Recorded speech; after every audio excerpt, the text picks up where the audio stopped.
Guddi morning. એકવાર એક શિષ્યએ ગુરુને પૂછ્યું કે ગુરુદેવ, પારસમણી એટલે શું? એટલે ટીચરે કહ્યું કે પારસમણી એટલે એવો પથ્થર જેને ટચ કરતા દરેક વસ્તુ સોનું બની જાય. એનો સ્પર્શ થાય એટલે કોઈ પણ વસ્તુ સોનું બની જાય. તો વિદ્યાર્થીએ એમ કહ્યું કે મારે તો આ પારસમણી જોઈએ છે, ક્યાં મળે? એટલે ટીચરે કહ્યું કે હા, છે એવો પથ્થર, પણ એને હાસિલ કરવો કે બહુ સહેલી વાત નથી. તારે બહુ બધી નદીઓ, જંગલો અને પર્વતો ઓળંગીને જવું પડશે. હું તને રસ્તો બતાવીશ. ત્યાં છે ને એક ઝરણું આવશે અને એ ઝરણાનું પાણી જ્યાં પડે છે ત્યાં ઘણા બધા પથ્થરો છે, એમાં એક પારસમણી પણ છે. એટલે વિદ્યાર્થીએ એમ કહ્યું કે હું એ જગ્યાએ પહોંચી તો જઉં તમારા નકશાને આધારે, પણ પછી ત્યાં પહોંચ્યા પછી એ પથ્થરને ઓળખું કેવી રીતે કે આ જ પારસમણી છે આ હજારો પથ્થરમાંથી? એટલે ગુરુએ જવાબ આપ્યો કે ત્યાં છે ને બધા જ પથ્થર ઝરણાના પાણીને કારણે ઠંડા હશે, પણ જે પથ્થર થોડો ગરમ હશે ને એ પારસમણી છે. એટલે શિષ્ય તો નીકળી પડ્યો. ગુરુએ જે નકશો આપ્યો તે પ્રમાણે થોડા જ મહિનાઓમાં એ જગ્યાએ પહોંચી ગયો ઝરણા પાસે.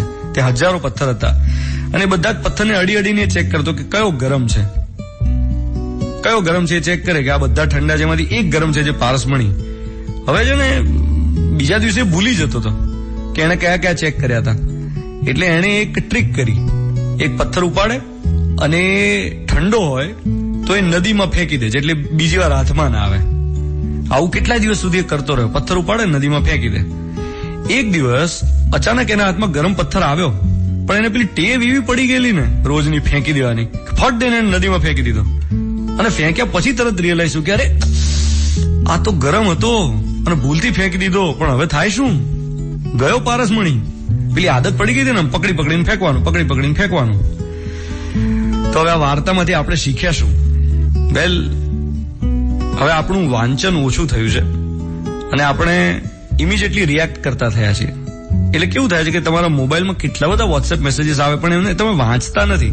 ટીવીમાં તમે કેટલી બધી વસ્તુઓ જુઓ છો પણ ધ્યાનથી જોતા નથી. સોશિયલ મીડિયાના માધ્યમથી કેટલા બધા ફોરવર્ડ્સ આવ્યા જ કરે છે. અતિરેક થઈ ગયો છે. દિવસમાં કેટલા ફોરવર્ડ્સ આવે પણ એમાંથી ખરેખર યાદ કેટલા રહે છે? જેવા આવ્યા ફોરવર્ડ કર્યું, આવ્યા ફોરવર્ડ કર્યું. એમાં ખરેખર જે ઇમ્પોર્ટન્ટ સારી વાત આવતી હોય ને એ પણ આપણે હવે ગુમાવી દઈએ છે. પેલા શિષ્યની જેમ એને પારસમણી ગુમાવી દીધો ને એટલે 10 વસ્તુ આવી એમાંથી એક જ સારી હોય, પણ કારણ કે પેલી 9 ખરાબ હતી એટલે પેલા એકની વેલ્યુ હવે રહેતી નથી.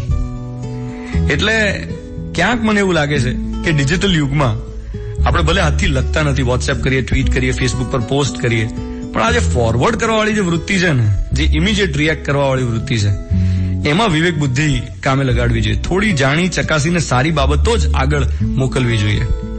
નહીં તો આ પારસમણી જેવું થાય, ફટ દઈને હાથમાં આવે અને આદત પ્રમાણે આપણે એને ફેંકી દઈએ. આ ઝાડ વાવવાની વાતનું પણ એવું જ છે પારસમણી, પણ આપણે એટલા બધા ટેવાઈ ગયા છે ને વાતથી કે એની બહુ પડી જ નથી હોતી કે ઠીક છે હવે બોલ્યા કરે, વવાય છે. તોય ગયા વર્ષે આપણે ભેગા થઈને 75,000 ટ્રી સેપલિંગ્સ વાવ્યા ટ્રી ઇડિયટ્સમાં, અને એના જે રિપોર્ટ્સ મારી પાસે આવી રહ્યા છે, છેલ્લા 3 દિવસથી હું ઓડિટ કરી રહ્યો છું અને જાણવા મળ્યું છે કે ખૂબ સરસ ઉગ્યા છે બધા ઝાડ જે ગયા વખતે વાવ્યા હોય. 72% જેટલો સક્સેસ રેશિયો છે. તો આજથી હું ટ્રી સેપલિંગ્સ ડિસ્ટ્રીબ્યુટ કરવાનું શરૂ કરી રહ્યો છું. આજે જવાનું છું પરિમલ ગાર્ડન અને ત્યાં અમદાવાદીઓ સાથે વાતો કરીશ અને એમને ટ્રી ઇડિયટ્સ કેમ્પેનમાં જોડાવા માટે, ટ્રી ઇડિયટ્સની આર્મીમાં જોડાવા માટે ઇન્વાઇટ કરીશ. મિર્ચી 98.3 પર હું છું ધ્વનિત. Good morning.